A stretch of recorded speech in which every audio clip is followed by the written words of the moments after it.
I'm back. It's been a long friggin' time, I know. Um, I just want to make a few comments and thoughts on the situation in Afghanistan because it is my bag. I like, to study about war history and, you know, recent, modern, sometimes ancient antiquity, all that stuff. But yeah, so anyway, a lot of Biden bashing going on. A lot of people, blaming the president, current president, for the situation, and I get it, bad timing, but it wasn't just him. I mean, this is like five presidents in the making. Okay, the country fell because their self-defense forces, their military, refused to fight. It's just kind of the bottom line. You can't even there's no conspiracy theory about that. They just dropped their weapons and took off. And the reason, from what I hear anyway, is the government, the Afghani government that we backed, just wasn't paying them, or respecting them, or something that would encourage your troops to fight for the homeland. So they figure, well, I mean, yeah, we could stand up and die, but we still got to feed our families, and what about them? So there was no guarantee, and this is what happened. So, but definitely, I don't know. I mean, Biden might have expedited the situation, but without the cost of American lives. Okay, I mean, it sucks because of the money we invested and the time, and just the innocent people, the soldiers, the American soldiers that were there. For the reason that, to my understanding, that we accomplished the mission that we accomplished. We got the bad guys. It was time to get out. 20 years later, still there. Like, what the heck? I think he kind of did us a favor and, just saying, all right, time's up. Sorry. You know, but we didn't just, turn a blind eye. No, I mean, we had endorsed billions of, resources. And like I said, we trained them with the best of the best. So, I mean, it's like, meeting a dead horse. You're not going to get nothing out of it. Sorry. Um, so I mean, you can't really blame the guy with that. It's just how it is. Uh, I mean, how did, a bunch of, tribal, cavern fighters take an entire country less than a month? Because they had spirit, they had backers, yada, yada, yada. I have a hard time believing them now that they are in charge. The Taliban, they're changed or whatever. They want to give women education and treat them a lot better, and not blow up people and cut their heads off. Well, we'll see. You got to kind of put your money where your mouth is. So it's all word of mouth. That's what it is. We'll see. Meanwhile, you have this influx of people that worked for the military that were, to what I understand, we're trying to get them out of there ASAP, and it's hard. The logistics on this situation is insane. So, I mean, it just looks impossible, but I'm sure everyone's doing the best they can. Frankly, I mean, we don't need any more wars. I mean, COVID didn't go away; it's still here. So, if anything, I think Biden's going to kind of pull back from this and focus on the issues here. I mean, why do we have United Nations? Why do we have NATO? This should be their problem. I mean, we're involved in those two factions, so, why does it always have to be America as, the big papa? I understand we're a world leader. I totally get that. And that's cool if people want to look up to us. But it's kind of like in a fight. Are you always going to get, your big brother or your dad to back you up? They might not be there all the time. You got to kind of step up for yourself. Not saying that, without, the support, they're nothing. No. I mean, look at the Taliban or our Afghani people.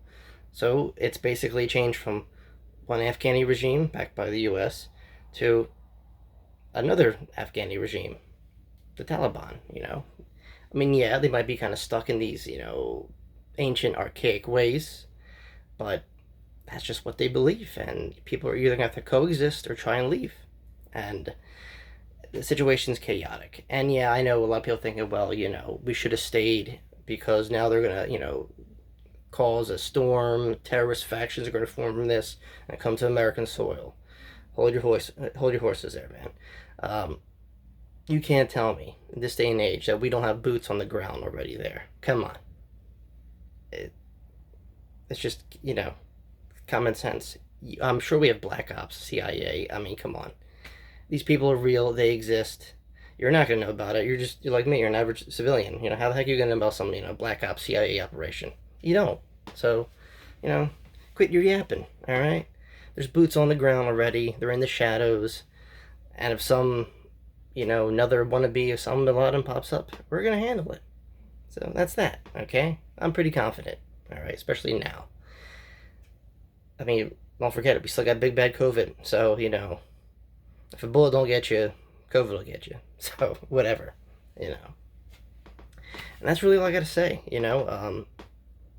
I'm glad that's one less thing we won't have to worry about now. I mean, I like that we're still keeping efforts to get the people that want to leave out, get the Afghani people that we sponsored and helped us during that war, trying to get them out as soon as possible, and the innocent families and men, women, and children that just want to leave because they're petrified. We should be doing everything we can, and I hope that's the goal for the next couple of months. I don't think we should say, oh, we're going to open our arms, come on in. We already have enough people here. I think, if we are going to bring in people, it should be the ones that, put up the effort, that work with us, and so on and so forth.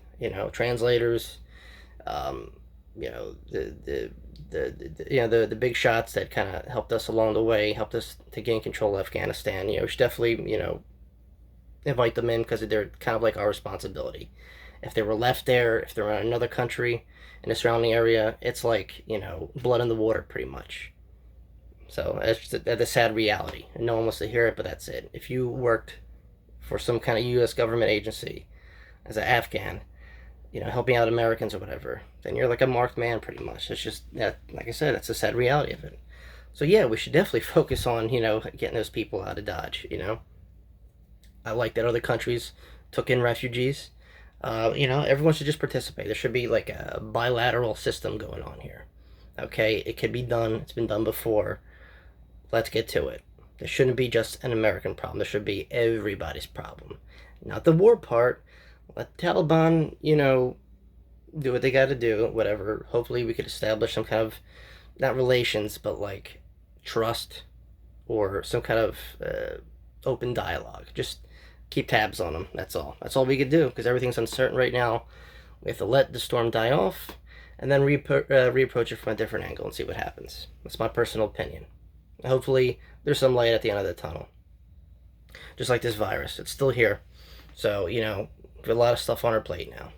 Everybody's plate, actually. So one thing at a time. But yeah, I think this was a good move. I know it's chaos right now. But then again, when isn't it regarding to that part of the world? So, we just have to kind of take it as it comes and, do what we can to assist and help, but not, commit troops and, start another war. Last thing we need right now. So, there you go. All right, that's all I got to say. If you want to, share your 2 cents, please. I look at these videos, believe it or not, the comments. The comments I do get anyway. Yeah, tell me what you're thinking about this situation. And, yeah, love opinions. We could do that. We're free here. So, yeah, that's all I got to say. Feels good to be back. Once again, not permanent. This was never a term permanent, especially now. Life is even way more chaotic. I don't want to get into it. And I'm losing my voice. All right.